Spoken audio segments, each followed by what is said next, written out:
Galera, vamos que vamos? Na missão? Tava aqui olhando os slides e tal para ver se está tudo bonitinho. Realmente está tudo no esquema. Vamos dar continuidade a flexões verbais. Pensa comigo. Quando eu digo que algo se flexiona, isso significa que algo muda de forma. Então, quando eu falo em flexões verbais, o que é isso? Flexões verbais tem a ver justamente com a mudança de forma do verbo. Eu estava falando que o verbo se flexiona ou varia em modo, tempo, número, pessoa e voz. Lembra disso? Beleza. Aí eu falei primeiro do quê? Do modo verbal, indicativo, subjuntivo e imperativo. Tá certo? Agora eu vou falar do tempo, ou melhor, dos tempos. Pensa comigo. Na linha do tempo, existe o passado, o presente e o futuro. Nós, como seres humanos, literalmente, estamos sempre no presente. A gente nunca está no passado dentro da linha do tempo. A gente nunca está no futuro na linha do tempo. A gente sempre está, literalmente, no presente. Beleza? Ah, mas então como é que o passado e o futuro existem? O passado e o futuro existem pelo discurso, por aquilo que você fala.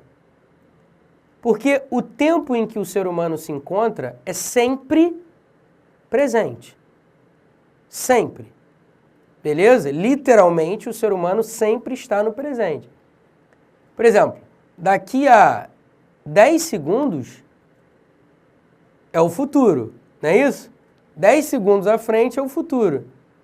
Só que, durante os 10 segundos, eu estou no presente, literalmente, o tempo todo. A única maneira, portanto, de nós viajarmos para o futuro ou viajarmos para o passado não é por meio de uma máquina do tempo, exceto em filmes, né, em ficção científica. Aí tudo bem, aí é o samba do crioulo doido. E é por isso que é maneiro, né? Porque a gente consegue, pelos filmes, transformar coisas que na realidade a gente não consegue. Então, beleza. Mas como é que na linha do tempo eu viajo para o futuro ou para o passado? Só por meio da fala, só por meio do discurso, ou pelo pensamento. E aí, por exemplo, eu digo assim para você, olha, este curso irá, olha a ideia de futuro, expirar em julho de 2014, depois da Copa. A Copa é em junho ou em julho, hein? Em junho a Copa? Julho? Enfim, a Copa do Mundo de 2014 acho que é em junho, né? Enfim, de qualquer maneira, vamos voltar à aula. A Copa, ou melhor, a Copa não, o curso do Pestana, de gramática completa, irá, olha aí a ideia de futuro, expirar ou expirará em julho de 2014. Beleza? Tranquilo? Então, observe que eu consigo me reportar ao futuro por meio do quê? Do discurso. E aí eu mudo a forma do verbo para ele dar a ideia de futuro. O mesmo eu posso dizer sobre o passado. Se eu digo assim, quer ver, ó? Eu estou com 30 anos, então, há 10 anos eu havia feito um curso de linguística na faculdade. Há 10 anos eu havia feito um curso de linguística na faculdade. Observe, quando eu digo havia feito um curso, percebe que eu estou me referindo a um passado distante? Concorda comigo? Então, quando eu quero me reportar ao passado, eu só consigo fazer isso, não literalmente, entrando numa máquina do tempo e transportando. Não, eu só consigo fazer isso pelo discurso, pela fala. Então, o que acontece com o verbo quando eu me reporto ao passado? Ele muda de forma. Percebe? Irá expirar, futuro. Havia feito, passado. Vamos pegar o verbo expirar? Vamos lá. Expirará, futuro. expirou, passado. Expira, presente. Percebe que a forma do verbo mudou para indicar futuro, passado e presente? Beleza? Tranquilo? Então, quando eu digo que o verbo varia em tempo, isso significa dizer que ele muda de forma para indicar passado, presente ou futuro. Tá claro isso, né? Beleza? Agora, dentro do tempo existem passados e futuros. Você sabia disso?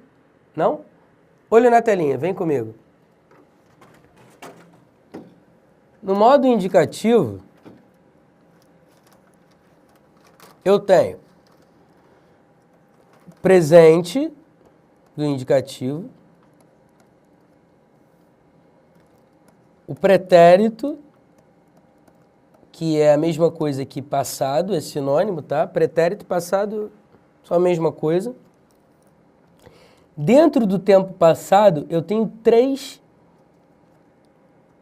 subpassados, digamos assim, que é chamado pretérito perfeito, pretérito imperfeito e o pretérito mais que, estou aqui abreviando, tá? Mais que perfeito. E, no modo indicativo, eu também tenho o futuro, que se subdivide em futuro do presente e futuro do pretérito.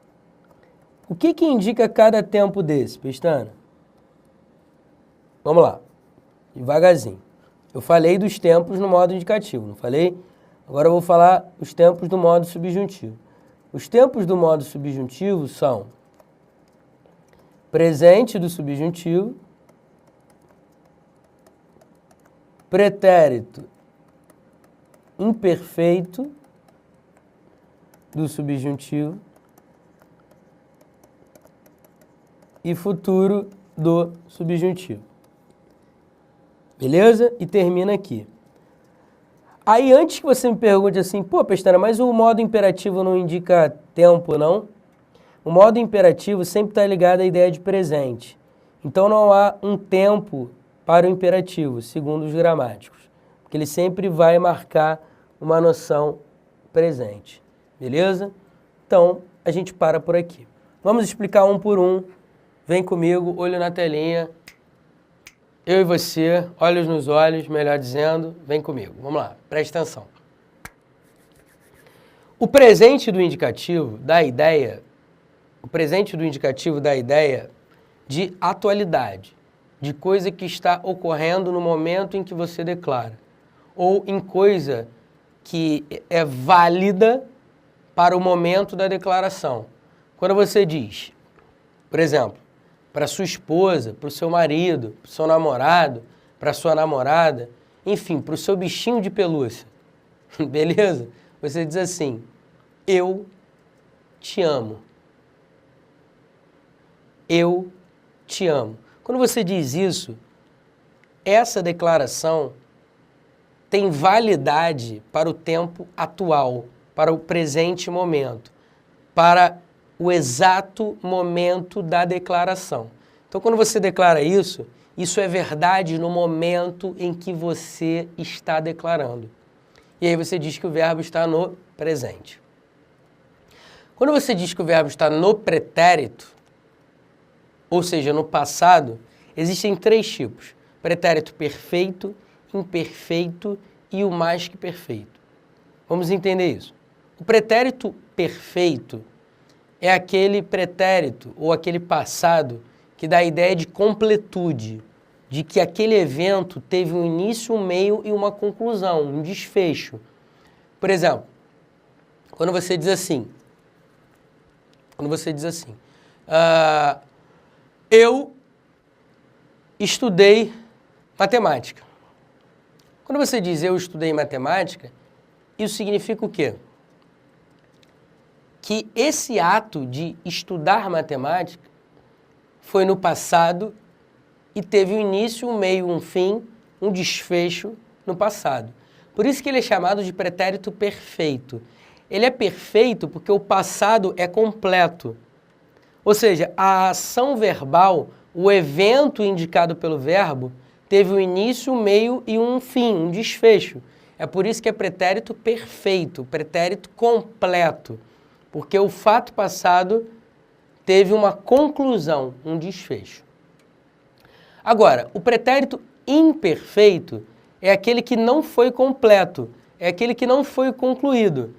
É por isso que os gramáticos dizem que dá a ideia de passado em desenvolvimento, ou um passado inconcluso, em progresso. Por exemplo, você diz assim, vamos supor que você estivesse estudando, né, a coisa que você mais faz na vida. E um telefone toca no exato momento em que você está terminando de fazer aquela questão, que você pegou o raciocínio. Aí você olha o número e vê que é teu pai ou tua mãe, alguma coisa assim, uma pessoa realmente importante, você fica preocupado e coloca como prioridade a ligação. Aí você pega o telefone, alô? Aí, oi meu filho, como vai? Tudo bem? Aí você, putz, tá de sacanagem comigo. Tá me ligando para perguntar se está tudo bem agora, estudando. Aí você vai e fala para sua mãe, pô mãe, eu estava estudando, me liga daqui a pouco. Ah, Pestana, tadinha. Pô, tadinha não, né, irmão? Na moral, se fosse alguma coisa grave, tu até relevaria, mas tu tá estudando, parceiro. Vai te ligar pra quê? Que nem se beber não case, parte 3. Tá ligado? Já viu esse filme, não? A cena lá que o maluco fala mal da mãe? Deixa quieto, besteira. Enfim, voltando à realidade. Aí você diz assim, ah, mãe, eu estava estudando. Em outras palavras, significa dizer que no passado, antes de você pegar no telefone, o que estava acontecendo? O que estava ocorrendo? Qual era o processo? Você estava estudando, ou seja, dá uma ideia de que você estudava, de que você praticava a ação de estudar. Mas você chegou a concluir o estudo? Não, aquilo estava em movimento, em desenvolvimento, em curso. É por isso que é chamado de um passado imperfeito, porque ele não se completou, não se concluiu. Beleza? Tranquilo? Show de bola. Então não teve um desfecho, era um passado em movimento. O pretérito mais que perfeito dá a ideia de um passado anterior a um outro fato passado. Pô, Pestana, não entendi muito bem não. Relaxa. Antes, porém, eu queria te falar um negocinho. Recentemente teve uma prova de agente fiscal de rendas de São Paulo. Uma prova bem capciosa, bem trabalhosa, mais do que tudo, da banca FCC. Muita gente ficou arrasada, perguntando para mim, pô, Pestana, não tem nenhuma questão que caiba recurso, a gente consegue anular? Aí eu falei, não encontrei nenhuma questão passível de anulação. Mas tinha uma questão lá, e por isso eu lembrei dessa prova, tinha uma questão lá, justamente sobre pretérito mais que perfeito. E o enunciado da questão dizia justamente a definição de pretérito mais que perfeito. Era algo mais ou menos assim, marque a alternativa em que a ação verbal representa um fato passado anterior a um fato igualmente passado. Em outras palavras, marque a alternativa em que o verbo sublinhado, ou em que o verbo da frase está no pretérito mais que perfeito. Era isso que o cara queria saber.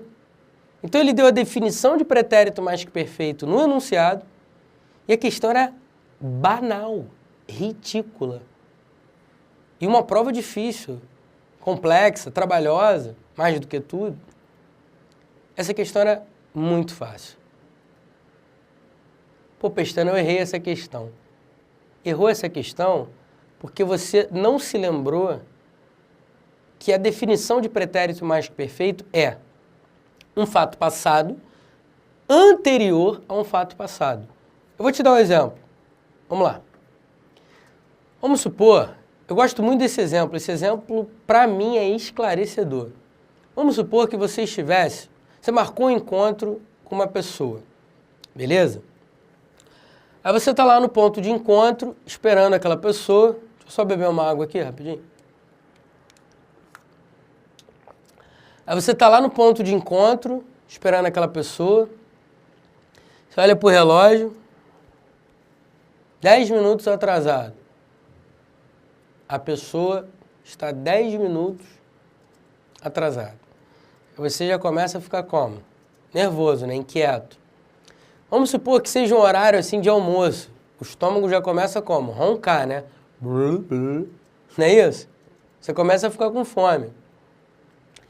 Aí você resolve fazer um lanchinho, porque já se passaram 20 minutos.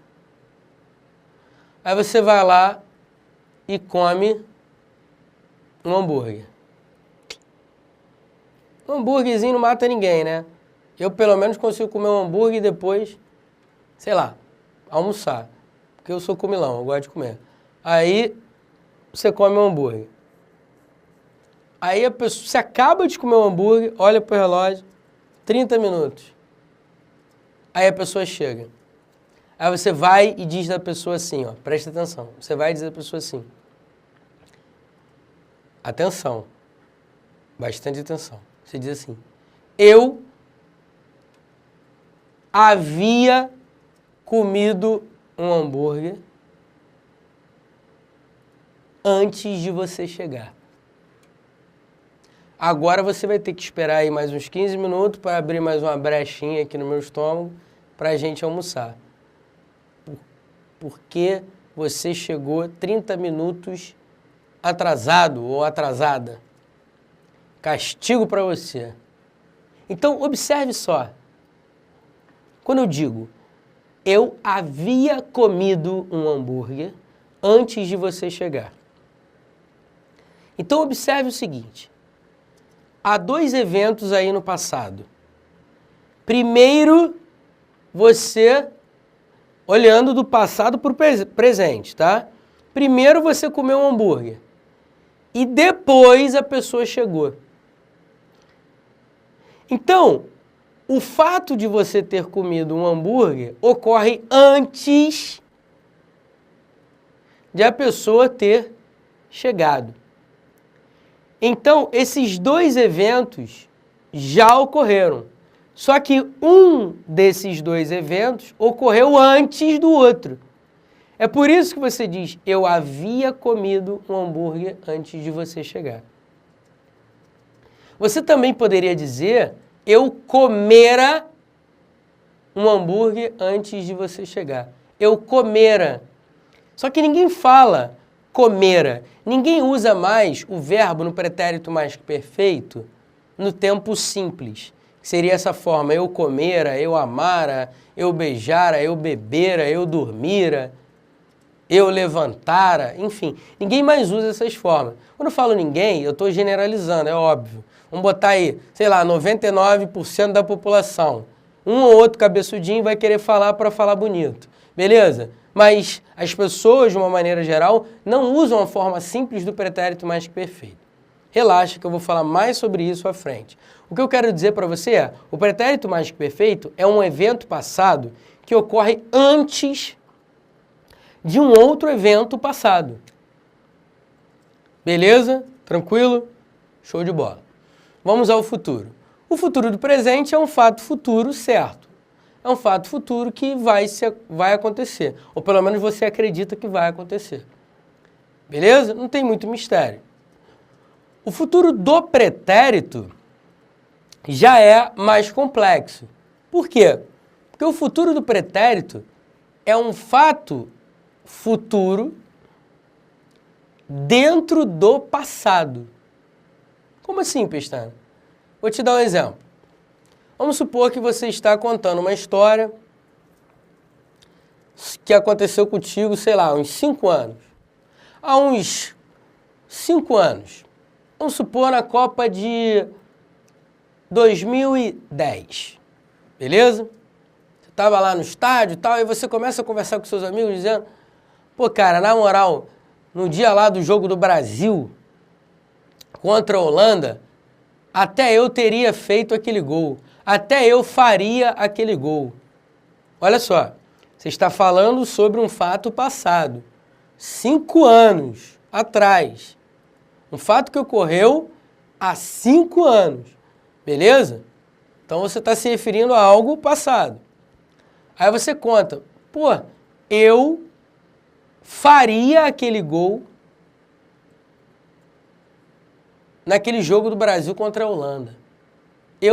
Até eu faria aquele gol no jogo do Brasil contra a Holanda.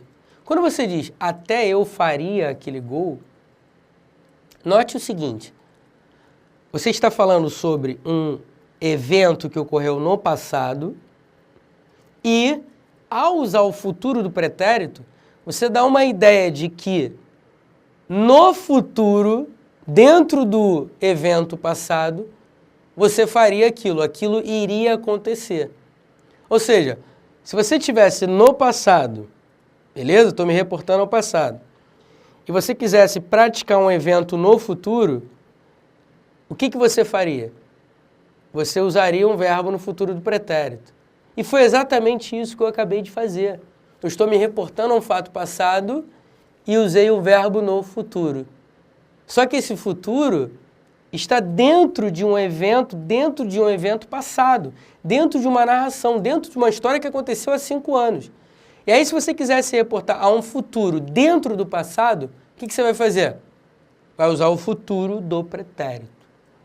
Beleza? Exemplo bobo, exemplo clássico, vou dar agora, quer ver? Ó? Embora ele não estivesse com saúde,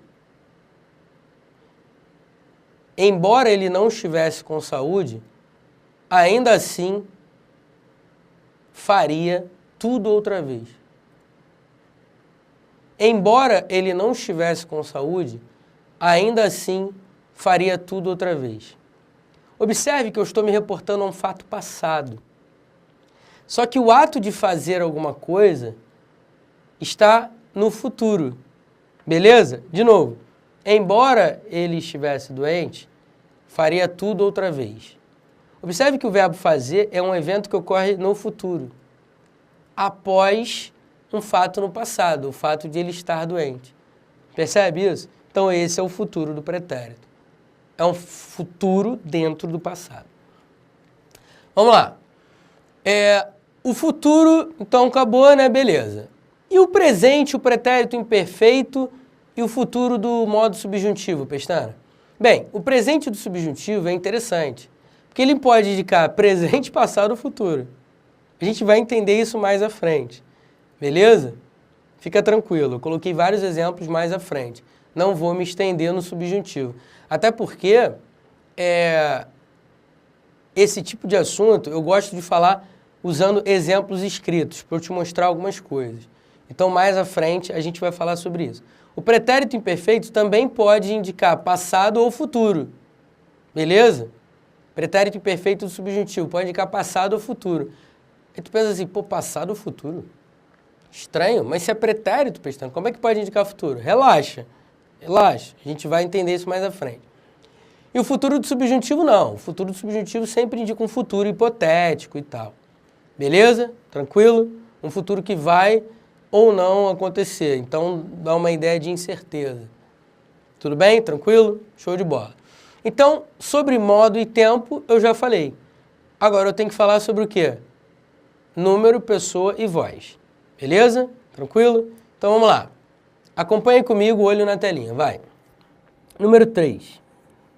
Cara, verbo, eu gosto de ser calmo, tranquilo. Você vê que eu não estou me empolgando, não estou falando rápido, porque verbo é algo que a gente precisa entender bem. E é melhor eu falar de maneira pausada, fora do meu habitué. Então vamos lá. Número. Existe o singular e o plural. Verbo no singular. Eu amo, tu amas, ele ama. Verbo no plural. Nós amamos, vós amais, eles amam. Verbo no singular. Eu amei, tu amaste, ele amou. Verbo no plural. Nós amamos, vós amastes, eles amaram. Então, o singular é quando o verbo diz respeito a um ser que pratica uma ação. O plural, mais de um ser. Então, dá uma ideia de quantidade de mais de uma pessoa praticando uma ação. Beleza? Não tem muito o que dizer. É simples assim. 4. Vou botar até aqui do lado por falta de espaço. 4. Pessoa. Existe a primeira, a segunda e a terceira pessoa. A primeira pessoa é a pessoa que fala, que envia uma mensagem. A segunda pessoa é a pessoa que ouve. É a pessoa que recebe a mensagem. E a terceira pessoa é a pessoa de quem se fala, é a pessoa sobre quem se fala. Beleza? Por isso que eu tenho eu, nós, representando a primeira pessoa, tu, vós, representando a segunda pessoa, e ele, ela, eles, elas, representando, respectivamente, singular e plural. Eu, tu, ele, ela, singular. Nós, vós, eles, elas, plural. E para fechar, o que tem a ver voz verbal? Que parada é essa? Voz verbal, Pestana? Bom, existem as vozes ativa, passiva e reflexiva. É fácil entender isso. Olha para mim rapidinho, só para fechar a aula de hoje. A voz ativa é aquela em que o sujeito pratica uma ação verbal. A voz passiva é aquela em que o sujeito sofre uma ação verbal. A voz reflexiva é aquela em que a ação do sujeito reflete nele mesmo. Então, exemplo. O peixe mordeu a isca. O peixe praticou a ação. Então, mordeu, o verbo está na voz ativa. Beleza? A isca foi mordida pelo peixe. Foi mordida, essa locução verbal está na voz passiva, porque indica que o sujeito sofreu uma ação verbal. Quando você diz o peixe se cortou no anzol, o peixe se cortou no anzol, você pode dizer que a frase está na voz reflexiva, porque ele praticou uma ação e sofreu uma ação. Beleza? Então, quando eu tenho alguém praticando uma ação, voz ativa. Alguém sofrendo, passiva. E alguém praticando e sofrendo, voz reflexiva. Tudo isso eu vou falar com mais calma mais à frente. Vamos parar por aqui, porque verbo tem que sedimentar a informação. Beleza? Beijo no coração, fui.